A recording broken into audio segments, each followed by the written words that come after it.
አዳዲስ ፎቶ ወጥቶ ነበርና በቃ ከየት መጣ ከየት ነው ምናምን ያንን ለማወቅ ከፈለጋችሁ የሩታ አድናቂ ሆኑና ከኛ ጋር ተቀላቀል ትችላላችሁ።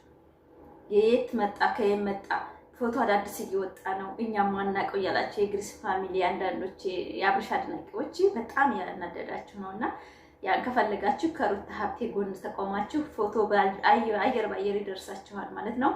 እኔ የመጣሁት ዛሬ አንዳንድ ልክስክሶች ሴት ከወለደች በኋላ እንደ አብርሽ አይነት ቅንጭላት ያላቸው ማለት ነው ከወለደች ልጅ ከወለደ ካገባይ በኋላ ሚዲያ ላይ እንዳትወጣና ጓደኛ እንዳይኖራት የሚያደርጉ ዩቲዩበሮችን አንዳንድ ነገር ለማለት ነው። እስቲ ላይ ካደርገው በእውነት ነው የምላችሁ ማታ በጣም የኮራሁትና ከሩታ አነጋገር ሲዛሬ ቀስ ብዬ ለጓደኞቼ ለእናንተ ላጋራላችሁ የሴት የሶስት ልጅ እናት ፋፊው ለየዋ ምን አቀነሰ ሚዲያ ላይ ስለወጣይ ብዬ በቃ ራሴን ተምሳሌ ታርጌ ለእናንተ ትምህርት ለመስጠት መጥቻለሁ። አው ለውድ ፋሚሊዎቼ የሩታ አድናቂዎች ማለት ነው ነብሮች ማለት ነው ልክስክስ ነገር የማይመቻችሁ ማለት ነው። አው ላይክ አድርጉት። ከወለድሽ በኋላ በጣም አምሮብሻል። ምን ጠብቀ ነበር? ማለቴ እንትን ከወልደሽ እንትን ይሄ ምንም መንተባተብ እኮ አያስፈልግህም። እናትነት ማነስ ነበር የሚመስልህ? አለማማር ነበር የሚመስልህ? አለመቻል ነበር የሚመስልህ? ምንድነው እናትነት የሚመስልህ? ኋላ መቅረት፣ መዝረክረክ። ሴት ልጅ አንዴ ወልዳ አግብታ አንዴ ከወለደች በኋላ ምንም እንደማታገለግልና ምንም ኮንፊደንስ እንደሌላት አድርገው ትናንትና ብሩክ የተናገረው ንግግር አብርሽ የተናገረው ንግግር በጣም እየከነከነኝ ነውና እኔ በራሴ ትምህርት እንድትወስድ ይፈልጋለሁ። ወንድ ልጅ የሚፈልገውን እስካገኘ ድረስ ጥግ ድረስ ይሄዳል። የሚፈልገውን ካገኘ በኋላ ግን መቀዝቀዙ አይቀርም። ግን ያ ምንድነው የሚሆነው? ሴት ልጅ ካገባይ ከወለደች በቃ የቤት የክሽና ሰው አድርገው የሚያስቡ በጣም ብዙ ወንዶች አሉ። ዛሬ በሁሉም ነው መጣባቸውና ማለት ነው። ላይክ አድርጉ ይሄን ቪዲዮ። በጣም ብዙ ነገሮችን ማውራት ፈልጋለሁ ዛሬ። ላይክ አድርጉ፣ ኮሜንት ጻፉ። አሰላሙ አለይኩም ወራህመቱላሂ ወበረካቱሁ። ክርስቲያን ወገኖቼ ሰላም ሰላም ብያለሁ። እንዴት ናችሁ? ደህና ናችሁ? እኔ ጋር ሰላም ነው። ፋፊው ለይዋ ዛሬ እንግዲህ መታለች። ሩታ ሰሞኑን በመነጋገሩ ንግግር ሴት ልጅ ካገባይ ከወለደች በቃ ከወጣቶች ጋር እኩል እንደማትሆን አድርገው የሚያስቡ በጣም ብዙ ወንዶች አሉና በእነሱ ነው የመጣሁት። ከአብርሽ ካበጋዝ ጀምሮ ማለት ነው። ማታ ትልቅ ሴት አንቺ እኮ ትልቅ እንደ ህፃን ሆንሽ፣ አንቺ ህፃን አይደለሽም እንደ ህፃን ሆንሽ ብሎ ብሩክ ሲናገር ባለፈው በቃ ከልጅ ጋር ከዋልሽ በኋላ ልጅ ሆንሽ ህፃን ሆንሽ ትሏት ነበርና ገና ልጅነቷን ያልጨረሰች ህፃን ናት ሩታ ሀብቴ ማለት ነው። ልጅነቷን አልጨረሰች እንኳን እሷ እኔ ከ30 በላይ የኖርኩ ሴት የ21 ዓመት ጎረምሳ ያስቀመጥኩ ሴት ማለት ነው እንደ ህፃን ነው የሚያደርገኝ። በራስ መተማመኔ ዝቅ ማድረግ አልፈልግም። ባሌም ደግሞ በዚህ ማንነቴ በጣም ነው የሚወደኝ። በጣም ኩሩ ሴት በራሴን በቃ ዝቅ ማላደርግ። አዎ ጎረምሳ ልጅ ያለኝ አሁን ሴት ቢሆን እስካሁን አንድ ልጅ ወልዳ ነበር ልጄ ማለት ነው፣ ወይ ሁለት ይወልድ ነበር ሴት ሆና በሆነ። ወንድ ልጅ ስለሆነ ግን ገና ነው፣ ገና እየተማረ ነው፣ ገና ስራ ላይ ነው። በእውነት በጣም ነው የገረመኝ። ፋፊን አይታችሁ ጠንካራ ሴት እንድትሆን ስለምፈልግ ሩታ ሀብቴን አይታችሁ ማለት ነው በዙሪያዋ እሷ ልጅ ስለወለደ ብቻ ከአብርሽ ጋር ማች አታደርግም ብለው የሚያስቡ ዩቲዩበሮች ነው በስሩ ያሉት ማለት ነው። ከአድናቂዎቹ ጀምሮ በሩታ ልጅ ከወለደ በኋላ ከአብርሽ ጋር ማች አታደርግም፣ አንተ ከሌላ ሴት ጋር ነው፣ እሷ ወለደች ታረገዘች በኋላ ተዋት፣ ሚዲያ ላይ ባረገዘ ሴትና ከወለደ ሴት ጋር አንሰራም ብለው የሚያምን አይምሮ እንዳላቸው በስነ ስርዓት እያያችሁ ነው። ሰሞኑን ከሄርሜላ ጀምሮ ህፃን ሆንሽ አንቺ እኮ ትልቅ ሴት ነሽ እያለቻት ነበር። እሷ እናት አህያህላ ጡቷን መሬት አውርዳ ማለት ነው። እኛ እንኳን 3 የወለድ ነው እንደ ሳጥታችንን አናወርድም። በእውነት ነው የምላችሁ። እኔ ማንነቴን እንደ ህፃን ነው የማየው። ለምን ሴት ልጅ ወለድኩኝና እኔ አሮጊት ነኝ ማለት ነው? ወለድኩ ልጅ እናት ነኝና እኔ ራሴን እጥላለሁ ማለት ነው? አይቻልም እንደዛ። የሰው ልጅ ማንነቱ ነው አብሮት የሚሄደው የሚጓዘው የሚቀበረው ማንነቱ ነው። እኔ በኮንፊደንስ አልደራደርም። ሩታ ሀብቴ አሁንም ነገም ተነገ ወዲያም ሚዲያውን ተመራዋለች። ልጇም ያድጋል፣ በስሯ ያድጋል። መንትያን አይታችኋታል አይደለ? እናትና አባት እንኳን ጥሏት በራሷ አቁማ ያችን ህፃን ልጅ እንዳሳደገች አይታችኋል። ሩታ ሀብቴ ግን እንደዛ አይደለችም።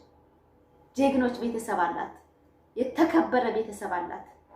ልጅም ቅርም የለኝም ማለት ትችላለች። በኮንፊደንስ እኔ ልጅ አልወለድኩም ብላ ለእናቷ ሰጥታ መስራት ትችላለች። ግን የሰው ልክ ስለማያውቁ በእውነት ነው የምላችሁ ወጣቶች ተሸውዳችኋል።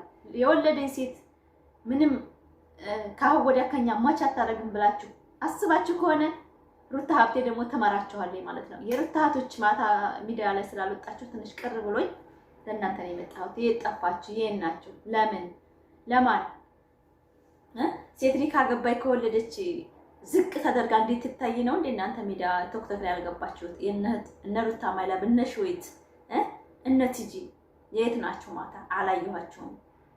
የኔ ቆንጆዎች ማለት ነው፣ ጀግኖች ማለት ነው። ብዙ ልጆች አላችሁ በጣም እነ ሙካሪድ የት ናችሁ? ለምን ጠፋችሁ? ማታ እኔ ደብሮኛል።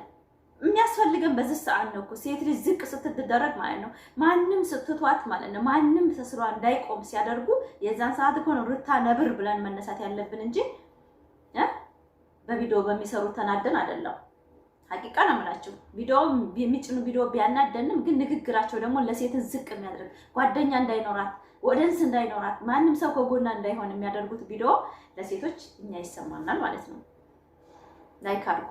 እኔ የ21 ዓመት ጎረምሳ በቃ ምን ልበላችሁ፣ በእውነት ነው የምላችሁ 18 ዓመት ወጣት አለኝ።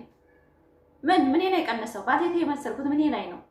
ቪዲዮውን ተጎፈፈፍ ብዬ ስለምሰራ ሃይማኖቴ ስለማይፈቅድ ልብስ ኮምፕሌት ጉርድ ምናምን እንደዚህ ለብሼ ስለማልመጣ ራሴን ጉፍታያን አጣጥዬ እንደ ሰዎቹ እንደዚህ አድርጌ አከናንቤ ስለምመጣ አሮጊት ነኝ አይደለሁም። ገና ነኝ። ገና ፍላው ላይ ነኝ። ገና ብዙ ነገር ማድረግ እችላለሁ። ከዚህ በኋላ ገና ብዙ ማድረግ እችላለሁ። በእውነት ነው የምላችሁ። ይሄ አሮጊት እኔ ራሴን ከፍ አድርጌ ነው እጃዛ ቤት እንኳን ዝረፍት እህቶቼ እንኳን እኔ እንደ እናት ሆኜ ነው ማስተናገድ የምፈልገው። ያ ማንነቴ ነው። ነገር ግን ለብዙ ነገሮችን ራሴን ዝቅ አድርጌ ለሰው ልጅ እኔ እኮ እንደዚህ ነኝ ብዬ ራሴን ተጃጅዬ ማሳየት አልፈልግም።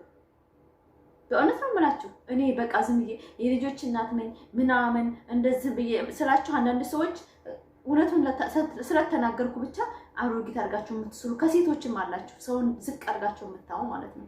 ኖ የእናንተ ማንነት ነው። 40 ዓመት ቢሞላችሁ ማለት ነው እናንተ ራሳችሁን ካዛችሁ እናንተ ጀግና ናችሁ። እስካላችሁ ድረስ ጽድት ብላችሁ ለመኖር ሞክሩ ለማለት ፈልጋለሁ። በሰው ቁስል እንጨት አትስደዱ። እኛ የወለደ ሴት ጠንካራ፣ ብልህ፣ አስተዋይ ብዙ ነገሮችን አይታ አሁን ሩታ ምከሩ ትላለች። ማንም ሰው አይመክራትም። በህይወቷ ተምራለች። እኛም ደግሞ ከሷ ህይወት ብዙ ነገር ማንሳት እንችላለን። ሴት ከወለደ በኋላ ምንም አታገለግልም። የሰው ልጅ ዝቅ ብላን የምትኖረው ኑሮውን እኛ ከሌላ ሴቶች አላማ ከሌላቸው ሴቶች ትናሽቃበት ወልዳ ቤት ልጇን ታሳድግ ብለው ለሚያምኑ ወንዶች ሩታ ሀብቴ ተምሳሌት ናት እላለሁ ማለት ነው። ፋፊም እንደዛው። እኔ አሁን 3 ጎረምሳ ልጆች አለ ብዬ እንደዚህ ሳወራ ኮራጅ ነን ብዬ የማወራው በምክንያት ነው። ህይወት አላለፈኝም። ህይወቴን በአግባብ ተጠቅሜያታለሁ። ኑሬንም በአግባብ እየኖርኩ ነው። ከናንተ ከልጆቼ ጋር ደግሞ ፈታ ብዬ እንደዚህ ስጫወት ደስታ ነው የሚሰማኝ። ለምን እኔ ስራም ላይ ነኝ፣ ልጆቼም ያሳደግኩ ነው፣ ዩቲዩብም እየሰራሁ ነው።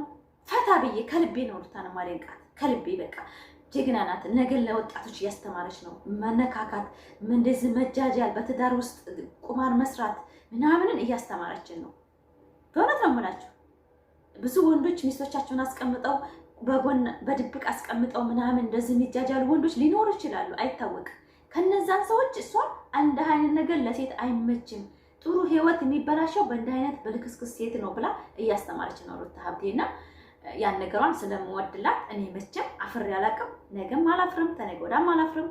በጣም በእውነት ነው የምላችሁ። እኔ ብሩክ ማታ ብትናገረው እንደ ህፃን አረገሽ እኮ ፈረንጅ ጋር እየዋለሽ ገና ህፃን ልጅ ናት እኮ ልጅ መውለጃዋ እኮ አልደረሰም። እንደ ዘመኑ ትምህርቷን እየተማረ ቢሆን እስካሁን ድረስ አታገባም፣ አትወልድም። ግን ፈጣሪ ስለሚወዳት ብቻ ልጅ ሰጣት በልጅነቷ። እንደዛ ነው የምለው እኔ አሁን በ16 ዓመቴ ሷዲቅ መሐመድን አቅፌዋለሁ። በ18 በ19 ዓመቴ 2 ልጆች እናት ነኝ። በእውነት ነው የምላችሁ። በ21 ዓመቴ የ3 ልጅ እናት ነኝ። በ21 ዓመቴ መውለድ አቁሜ ስደት የተሰደድኩበት እንትን ነው። ልክ አመት ከ9 ወር ሲኖር መጨረሻው ልጅን የጣልኩት በ23 ዓመቴ የመውለዴ ነገር በቃ ልጅ 3 ልጅ የወለድኩት 23 ዓመት ሲሆነኝ ስደት መጣሁ። ወላሂ ነው የምላችሁ። በ23 ዓመት የተሰደድኩኝ አሁን ስደት ላይ የተሰቡት 10 ዓመት ሊሆን 8 9 7 ትላችኋለሁ። ያው እሰቡት ደምሩት። በእውነት እዛው ነው የሄደው። ስለዚህ እርሜ ታክሲ አይደለም።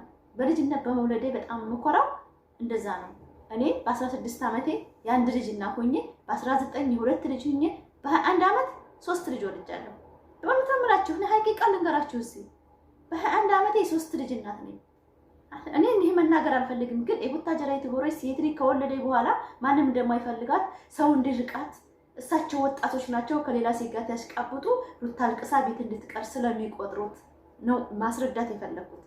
በእውነት ነው የምላችሁ። እኔ ማንነቴንና ትዳሬን ሚዲያ እንደዚህ ማብራራት አልፈልግም ነበር፣ ግን ሴት ልጅ ራሷን ከጠበቀች በራስ መተማመን ካላት ከሊወሊ እኔ ጀግና እናት አለች። በነገራችን ላይ በእናቴ ኮንፊደንስ ነው ያደግኩትም። እናቴ ራሷን እስካሁን ድረስ ከኔ እኩያ ናት።